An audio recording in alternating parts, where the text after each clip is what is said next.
اپنے گناہوں کا اقرار اور اعتراف کرتے ہوئے اپنے گناہوں سے وہ اللہ سے معاف کروا لینا، یہ لیلۃ القدر اور شب قدر کا سب سے بڑا عمل ہے۔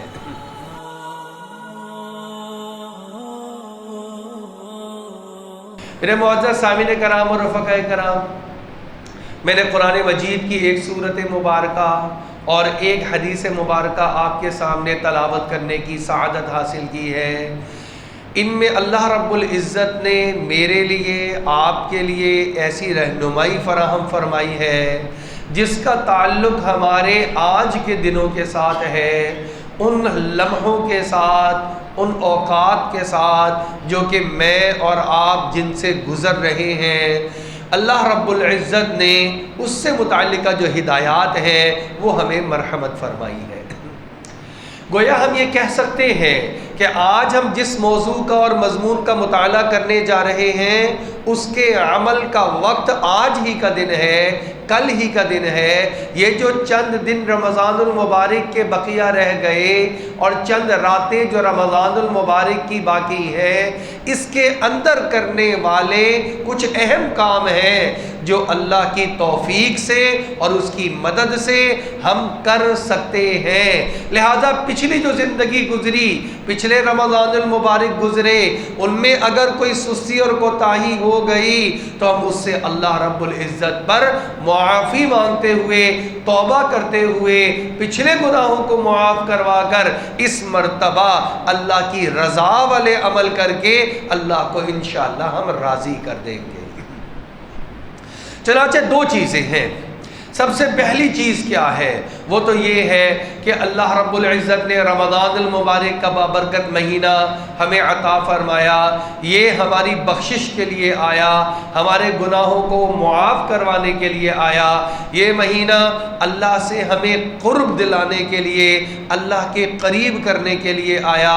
یہ مہینہ ہمیں اپنا محاسبہ کرنے کے لیے آیا کہ میں دیکھوں کہ میری زندگی میں کون کون سے وہ اعمال ہیں جو کہ میرے اللہ کو پسند نہیں ہیں، اور میرے پیارے حبیب آقا دو جہاں سید الانبیاء، امام الانبیاء، خاتم النبیین، شفیع المذنبین، احمد مجتبیٰ جناب محمد مصطفیٰ صلی اللہ علیہ وسلم کو پسند نہیں ہے۔ میں اپنی زندگی میں سے ان برے اعمال کو نکال کے باہر کر دوں گا۔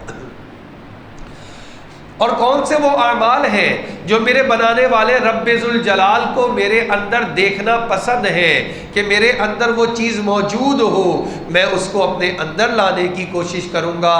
میرے پیارے حبیب جناب محمد مصطفیٰ صلی اللہ علیہ وسلم کو کون سی عادات میرے اندر دیکھنا پسند ہے، میں انشاءاللہ محنت کر کے اپنے اندر وہ صفات اور وہ عادات اور وہ ادائیں اور وہ سنتیں میں اپنی زندگی میں لے آؤں گا۔ چنانچہ اللہ نے کرم فرمایا، بہت ہمارے مسلمان بھائیوں نے اس میں کوشش کی ہے، چنانچہ روزہ رکھا، سحری کی، افطار کیا، اللہ رب العزت نے ہر عمل پر اجر رکھا تھا۔ یہ بظاہر وہ چیزیں جو ہمیں دنیاوی معلوم ہوتی ہیں اور اپنی ذاتی ضرورت کے لیے محسوس ہوتی ہیں، وہ بھی عبادت ہوا کرتی ہیں، اللہ نے ہمیں اس کی بھی توفیق عطا فرما دی۔ مثال کے طور پر ہم ہر روز صبح کو اٹھتے ہیں اور صبح کو اٹھ کر ہم رمضان المبارک کی سحری کرتے ہیں۔ اب یہ سحری کا وقت کون سا وقت ہے؟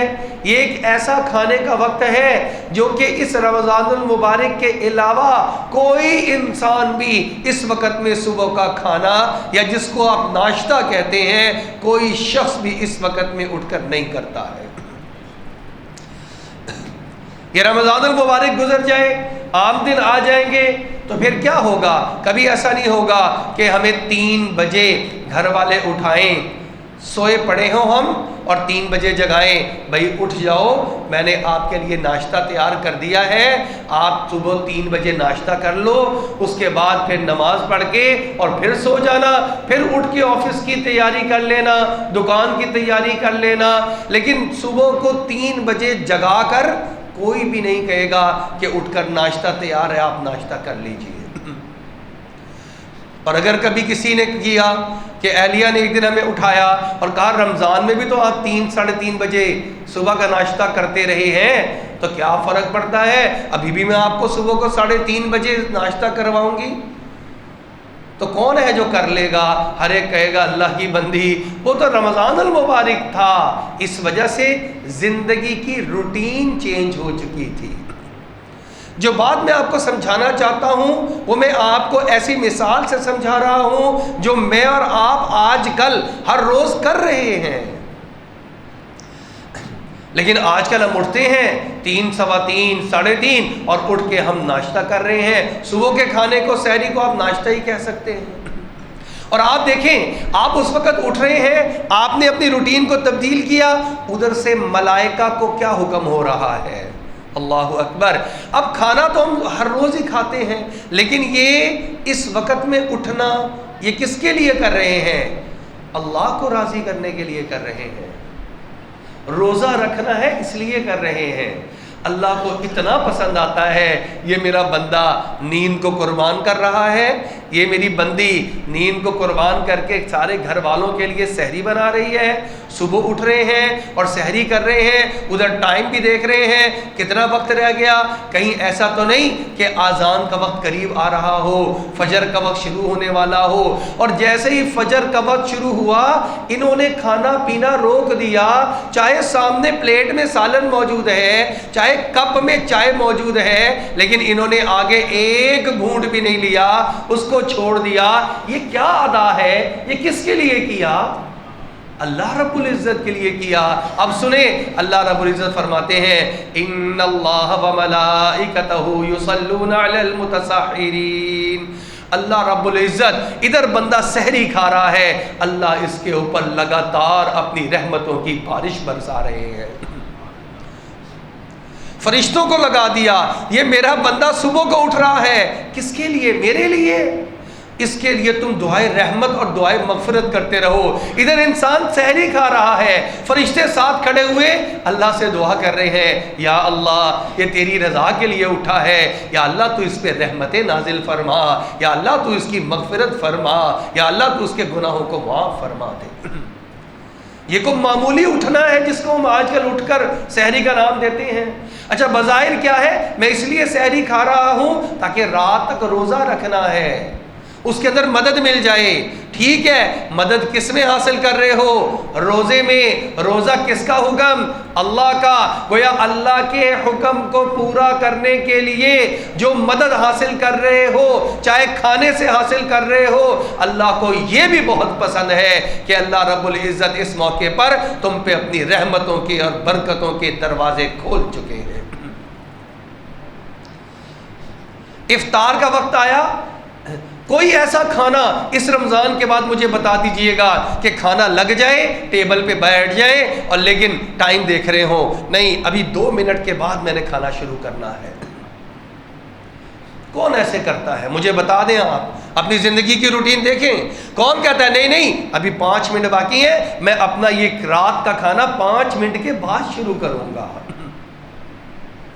آدمی کہتا ہے کھانا پکا ہوا کھانا لاؤ، کھانا رکھا ہوا کھانا شروع کر دیتا ہے۔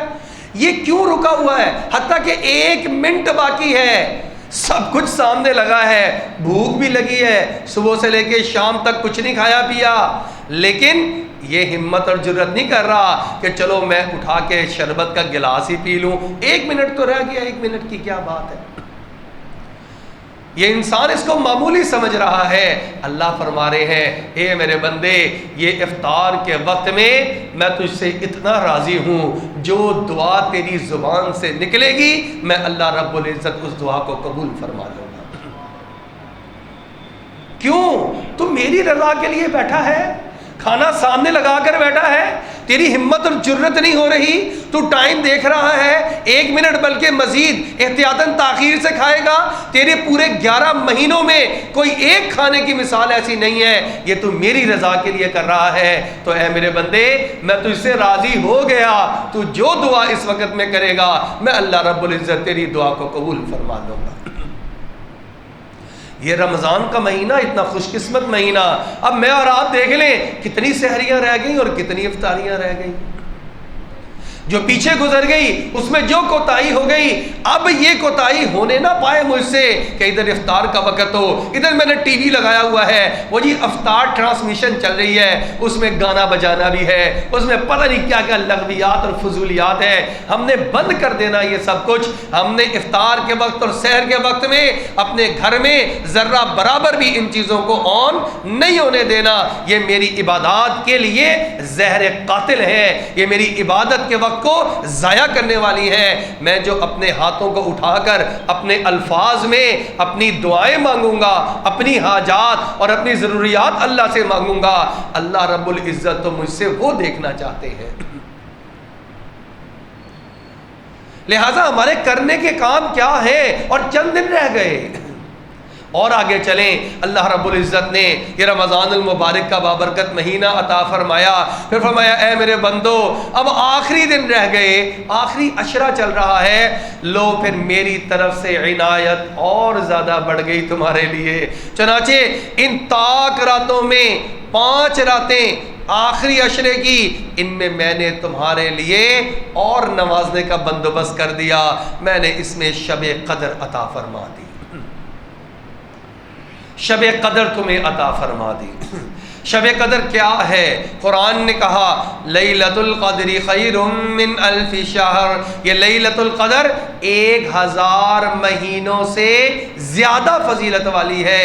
1000 مہینوں کے سال بنائیں 82-83 برس بنتے ہیں۔ میں اور آپ ڈھونڈیں اور تلاش کریں ہمارے معاشرے میں 82-83 عمر کے کتنے لوگ ہیں جو کہ 82-83 عمر میں پہنچتے ہیں۔ عام طور پہ 60 سال اور 70 کے درمیان کی زندگی، اور اگر آج کل ہم چیک کر لیں آج کل کیا ایوریج چل رہی ہے تو شاید 60 تک بھی نہ پاکستان کی جو ہے وہ آبادی اور اس کی عمر پہنچتی ہو، تو 80-82 برس تک پہنچنا اور پھر یہ 80-82 برس عبادت میں گزار دینا کس کے اختیار میں ہے؟ لیکن یہ جو راتیں چل رہی ہیں، یہ کل کی رات بھی گزری، یہ چند راتیں اور رہ گئی ہیں، یہ اللہ کو پتہ ہے کون سی رات اللہ شب قدر بنا دے۔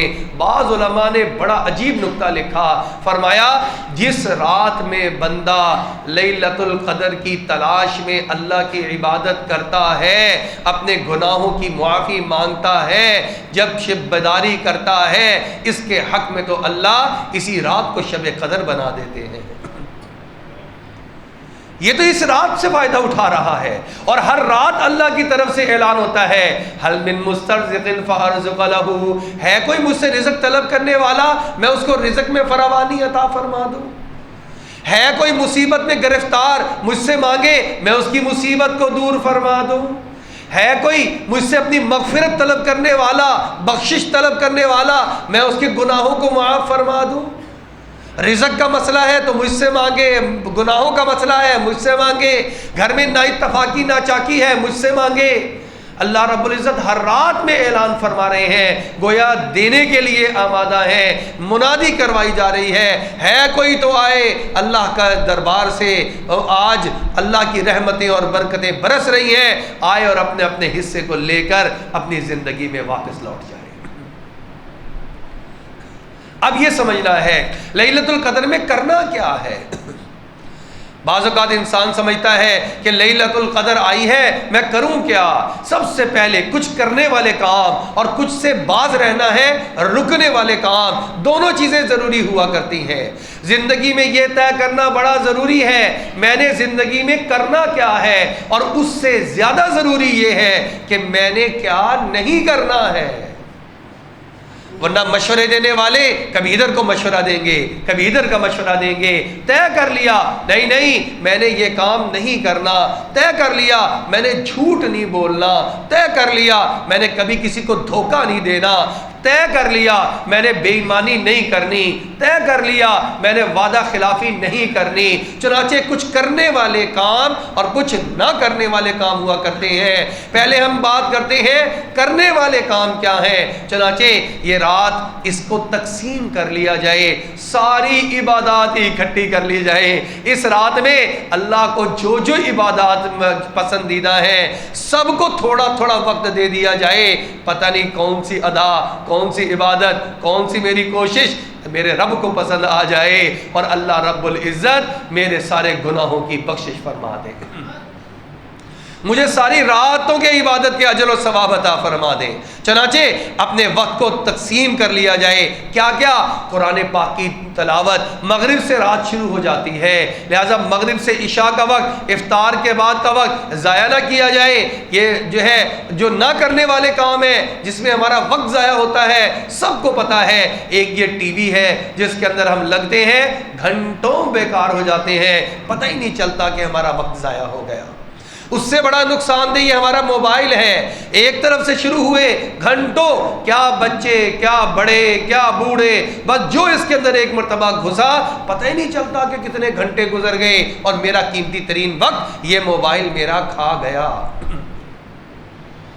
لہذا ان سے اجتناب، ان کو بالکل ہی آف کر دیں، دور رکھ دیں، کوئی انشاءاللہ پہاڑ نہیں ٹوٹے گا، کوئی نقصان نہیں ہوگا، کچھ نہیں ہونے والا۔ جب یہ نہیں تھے تب زندگی اس سے زیادہ آسانی سے گزرا کرتی تھی۔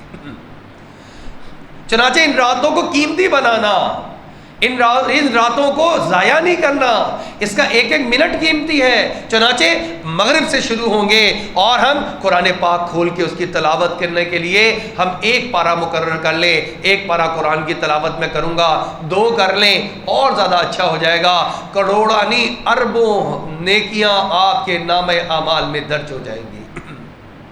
پھر اس کے بعد نماز عشاء ہے، اس کے بعد تراویح ہے، تراویح میں نوافل کی ادائیگی ہو رہی ہے۔ نماز اللہ کو بڑی پسند ہے، قرب کے لیے نوافل یہ اللہ کے قرب کے لیے بہترین ذریعہ ہے۔ اب یہ انسان تراویح پڑھ رہا ہے، تراویح پڑھنے کے بعد پھر کچھ وقت اپنا نکال لے جناب آقا دو جہاں محمد الرسول اللہ صلی اللہ علیہ وسلم پر درود شریف پڑھنے کے لیے یکسو ہو کے بیٹھ جائے۔ اپنے لیے 15 منٹ مقرر کر لے، زیادہ بہتر ہے آدھا گھنٹہ مقرر کر لے، نہ موبائل کو چھیڑوں گا، نہ ادھر ادھر رہوں گا، صرف میں تسبیح پکڑ کے آقا دو جہاں صلی اللہ علیہ وسلم بارگاہ رسالت میں نذرانہ عقیدت پیش کروں گا، میں درود شریف کے نذرانے پیش کروں گا، میں اپنے آقا سے اپنی محبت کا اظہار کروں گا۔ جو 15 منٹ کر لے ٹھیک ہے، جو آدھا گھنٹہ کرے بہت، جو جتنا وقت، لیکن چھوڑے نہ، 5 منٹ کر لے، چھوڑے نہ۔ اس عمل کو یہ چھوڑنے والا عمل نہیں ہے۔ آقا دو جہاں صلی اللہ علیہ وسلم پر درود پاک کے لیے اپنے وقت کو مخصوص کر لے۔ تیسری چیز، استغفار کرے۔ استغفار کے لیے اپنے اللہ سے 15 منٹ 20 منٹ جتنی توفیق ہو جائے، لیکن پھر وہی کہہ رہا ہوں بیچ میں ڈسٹربنس نہ ہو، مسجد میں آ کے بیٹھ جائے، یہ راتیں مسجد میں گزار لے۔ گھر میں اگر سمجھتا ہے کہ نہیں تو گھر میں چھوڑ دے، مسجد میں آ کر بیٹھ جائے، استغفار کرے، اس لیے کہ استغفار کرنا میرے لیے اشد ضروری ہے۔ آپ صلی اللہ علیہ وسلم نے ارشاد فرمایا کہ رمضان میں 4 کام کثرت سے کرو، ایک لا الہ الا اللہ کا بول کثرت سے بولو، دوسرا استغفار کثرت سے کرو، تیسرا جنت کو کثرت سے مانگو، چوتھا جہنم سے چھٹکارے کو کثرت سے مانگو۔ چنانچہ اس کے لیے اپنے وقت کو فارغ کریں، لا الہ الا اللہ، استغفر اللہ، اسألک الجنہ واعوذ بک من النار، یہ 4 چیزیں اس کو وقت دیں اور یکسو ہو کہ اپنے اللہ سے ان چیزوں کو مانگیں۔ تسبیحات، تیسرا کلمہ، تسبیحات مکمل کریں، اس کو 15 منٹ دے دیں، آدھا گھنٹہ دے دیں، جتنی طبیعت ہو۔ اس کے بعد بہتر ہے صلاۃ التسبیح پڑھ لیں۔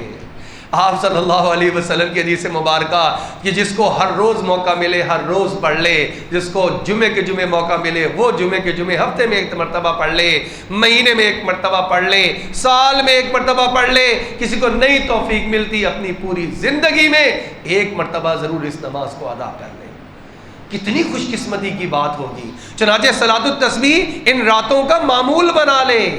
یہ تیسرا چوتھا عمل آ گیا۔ اس کے بعد اپنے ہاتھ اٹھائے اور اللہ سے دعا کرے، 10 منٹ کرے، 15 منٹ کرے، اس کی ضروریات اور حاجات یہ خود جانتا ہے۔ اپنی اولاد کے لیے مانگے، ان والدین کے لیے مانگے جنہوں نے پال پوس کے اتنا بڑا کیا تھا، آج اگر اللہ کے پاس چلے گئے تو ان کے لیے مانگے، یا اللہ تو آخرت کی منزلیں ان کے لیے آسان فرما دے۔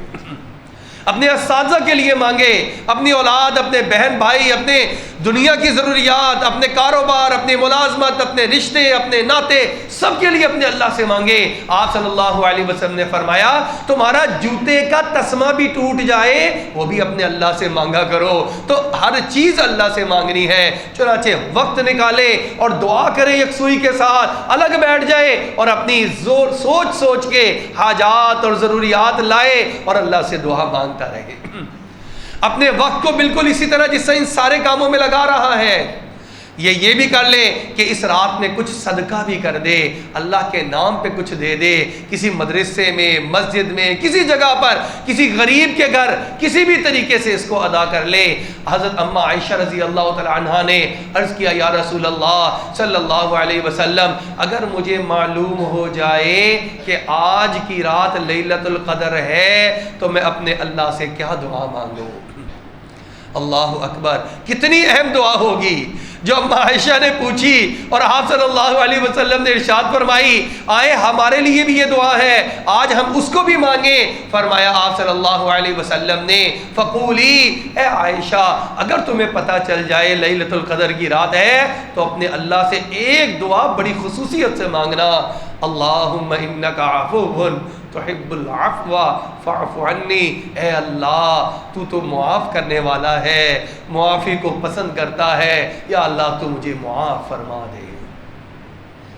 اپنے گناہوں کا اقرار اور اعتراف کرتے ہوئے اپنے گناہوں سے اللہ سے معاف کروا لینا، یہ لیلۃ القدر اور شب قدر کا سب سے بڑا عمل ہے۔ لہٰذا ہم اس کی بھی انشاءاللہ تعالیٰ العزیز نیت کرتے ہیں، جتنی راتیں رہ گئیں بس سمجھے ساری لیلۃ القدر ہیں، کوئی رات ضائع کرنے والی نہیں ہے، جتنے دن باقی ہیں اللہ کی عبادت میں گزارنے والے ہیں، یہ راتیں بازاروں میں گزارنے والی نہیں ہیں۔ ادھر بازاروں میں رونقیں بڑھنی شروع ہو گئی ہیں، رات کو بندہ کسی بازار سے گزرے ایسے لگتا ہے کہ جیسے ساری دنیا ادھر آ گئی ہے۔ میرے بھائیوں، یہ ساری شاپنگ، یہ ساری چیزیں ان راتوں کو ضائع کرنے کے لیے ہم نہ استعمال کریں، اس میں عبادت کو اپنی زندگی کا شعار بنائیں۔ اور آخری بات کر کے ہم بات کو مکمل کرتے ہیں، یہ روزے رکھ رہے ہیں، اللہ کے پیارے نبی علیہ الصلوۃ والسلام نے ایک واجب صدقہ مقرر فرمایا، اور وہ کون سا ہے؟ اس کو کہتے ہیں صدقۃ الفطر۔ صدقۃ الفطر ہر ایک انسان کے اوپر واجب قرار دیا گیا، جس کے اوپر زکوٰۃ جو ہے وہ دینا ہے، اس کے اوپر صدقۃ الفطر دینا بھی ہے، اور اپنے چھوٹے بڑے سب بچوں اور بڑوں کی طرف سے دینا ہے۔ اور وہ کتنا ہے اس کے بھی 2-3 معیار اور مقداریں ہیں، لیکن پہلے سمجھ لیں یہ دینا کیوں ہے۔ اگر وہ بات سمجھ میں آ گئی کہ دینا کیوں ہے، پھر مقداروں کے جھنجٹ میں ہم نہیں پڑیں گے، پھر انسان زیادہ سے زیادہ دینے کی کوشش کرے گا۔ آپ صلی اللہ علیہ وسلم نے 2 وجوہات بیان فرمائی، فرمایا صدقۃ الفطر کا ایک مسئلہ اور ایک اس کا مصرف، اور اس کی ایک مصلحت تو یہ ہے کہ تم لوگ اپنے بچوں کی عید کے لیے تیاریاں کر چکے ہو۔ ایسے بھی معاشرے میں لوگ موجود ہیں کہ جن کے گھر عید کی تیاریوں کے لیے کچھ رقم موجود نہیں ہے۔ مسلمان کی زندگی یہ انفرادی زندگی خود غرضی والی نہیں ہے، بلکہ اس کی زندگی تو ارد گرد کا دیکھ بھال کر کے گزارنے والی زندگی ہے۔ اپنے بہن کے گھر دیکھو، بھائی کے گھر دیکھو، قریب رشتہ دار سے شروع کرو کہ اس کے گھر کے حالات کیا ہیں، کوئی بیماری تو نہیں آئی ہوئی، پتہ نہیں اس وقت میں اس کے کیا حالات ہیں، اس کے بچوں کے کپڑے آئے کہ نہیں آئے، اس کے گھر میں عید والے دن پکنے کے لیے کچھ چیزیں اچھی موجود ہیں کہ نہیں ہیں۔ چنانچہ اپنے قریبی سے شروع کریں اور پھر اپنے اہل علاقہ، محلہ سب کے اندر دیکھیں اور تلاش کریں اور صدقۃ الفطر دیں۔ اللہ کے پیارے نبی علیہ السلام نے فرمایا ایک تو اس میں مصلحت ہے اس ضرورت مند کی کہ عید والے دن وہ بھی تمہارے ساتھ خوشیوں میں شریک ہو رہا ہو، اور دوسری چیز فرمائی، دوسری چیز کیا ہے؟ فرمایا وہ یہ ہے یہ جو تم نے روزے رکھے ہیں، تم نے ان روزوں میں پتہ نہیں کتنی بد اعتدالیاں کی ہیں، کتنی تم نے اس کے اندر گناہ اور خرابیاں کی ہیں۔ تم اگر چاہتے ہو کہ تمہارے روزے کے سارا میل کچیل ختم کر دے اللہ تمہاری کمزوریوں سے درگزر کر کے اس روزے کو نہایت روشن اور چمکدار بنا کر تمہارے حق میں اعلیٰ درجے میں قبول کر لے، تو اس کے لیے صدقۃ الفطر ادا کرو۔ اللہ رب العزت تمہارے روزے کی کمی کوتاہیوں کو معاف فرما کر اس کو اعلیٰ درجے پر قبول فرما لیں گے۔ اب بتائیں کہ کون نہیں چاہتا کہ یہ 30 روزے جو میں نے رکھے ہیں اللہ اس کو اعلیٰ درجے پر قبول فرما لے. جب میں قیامت میں جاؤں تو اللہ رب العزت جب روزے لائیں تو مجھے پتہ لگے سارے ہی مقبول ہیں, سارے ہی قبول ہیں. اللہ رب العزت نے یہ درجہ عطا فرما دیا. تو اب آپ دیکھیں کہ ہم اب سوچتے ہیں کہ سب سے غریب جو ہے اس کے لیے ہے کہ گندم سے دے, اور اس کے لیے بھی مقدار عادی کر دی, 2.25 کلو کے قریب دے دے. آج کل آٹا چکی کا دیکھیں تو یہ تقریباً 300 کے قریب ہو جائے, 320 340 یہ فی بندہ بنتا ہے. اگر گھر کے 5 فرد ہیں تو پھر بھی 3 5 15 1600 روپے کے قریب یہ رقم بنتی ہے. لیکن اگر انسان یہ دیکھے کہ میں نے اپنے اور اپنے بچوں کی خریداریوں پہ تو ہزاروں روپے لگا دیے, ایک جوتا لینے جائیں تو کیا کہیں 1000 سے کم کا جوتا آ رہا ہے. وہ بچہ کیسے اپنے بچوں کی کیسے خریداری کرے گا, وہ گھر میں کیا چیز لائے گا.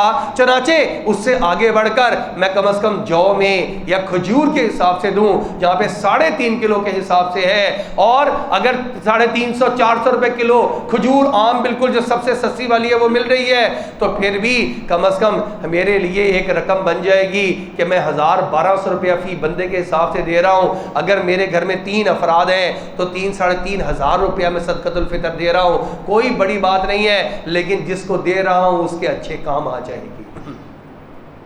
اس لیے یہ نیت کریں صدقۃ الفطر عید سے پہلے ادا کرنا ہوتا ہے, اور ان لوگوں کو ضرورت مندوں کے ہاں پہنچانا ہوتا ہے جو ضرورت مند ہوتے ہیں. اللہ رب العزت سے دعا ہے اللہ ہمیں روزے بھی رکھنے کی توفیق عطا فرما دے, صدقۃ الفطر بھی ادا کرنے کی توفیق عطا فرما دے. آپ کا یہ جو ادارہ ہے بیت النور, اس کے اندر بھی طلباء موجود ہوتے ہیں جو کچھ رقم ادھر بھی فطرانے کی دینا چاہے وہ یہاں پر بھی جمع کرا کر رسید حاصل کرے. ایسے افراد پہ ان کو لگایا جائے گا جو کہ علم دین بھی حاصل کر رہے ہوں گے. ہمارا صدقۃ الفطر ان کی ضروریات میں پورا ہوگا, ان کے کپڑے, ان کا لباس, ان کا کھانا اس کے اندر استعمال ہوگا. یہ بھی بہت بڑی عزت اور شرف اور سعادت کی بات ہے. اللہ رب العزت سے دعا ہے اللہ رب العزت ہم سب کو اپنے احکامات اور جناب نبی اکرم صلی اللہ علیہ وسلم کے مبارک اور نورانی طریقوں کے مطابق زندگی گزارنے کی توفیق عطا فرما دے.